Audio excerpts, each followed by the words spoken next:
It's our favorite part of the show when we get to answer all of your burning medical questions. It's time to Ask the Doctors. I think they finally, they've got it.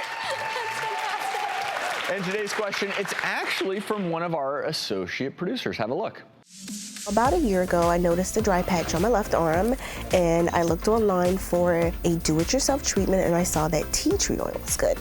After about 3 days, I noticed a cluster of bumps on my arm where I put the tea tree oil. I reached out to a friend of mine who's a nurse, and she was like, girl, that might be ringworm.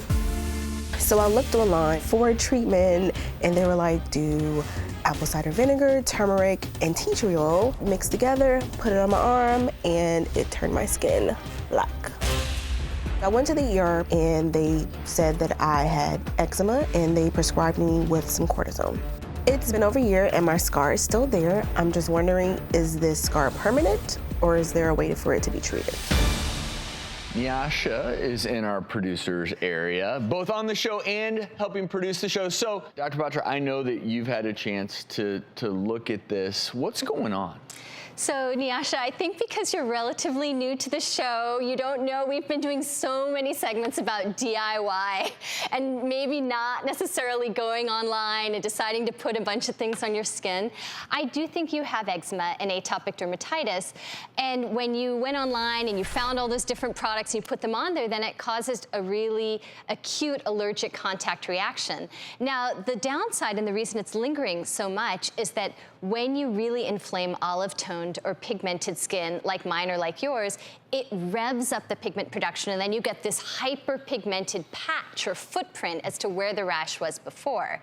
So kind of stepping back a bit, the atopic dermatitis and the eczema we really think is more a problem with the barrier in your skin. So you shared with me that you moved from Texas, which is a nice humid climate, here to LA, which is super dry. And I think that probably not changing up your regimen to help restore and seal the skin with scent-free, dye-free, really emolliating products to seal the skin was why it dried out in the first place. But then I think adding all those chemicals in just really irritated the heck out of it. And now you have this hyperpigmented footprint.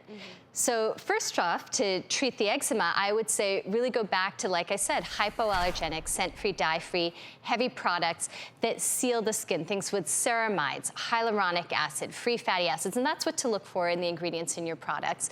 If you are really acutely inflamed, that's the only time a hydrocortisone comes in a couple times a day for maybe a week or two. But definitely don't want to just keep throwing cortisone or any sort of chemical at something if you don't know exactly what you're treating.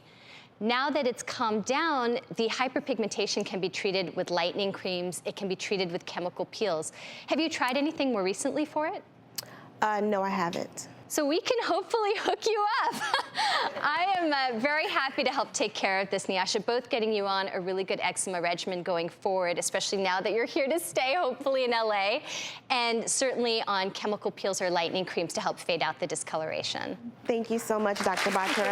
Thank you, doctor. Once again, Dr. Batra hits a home run, hits it out of the park.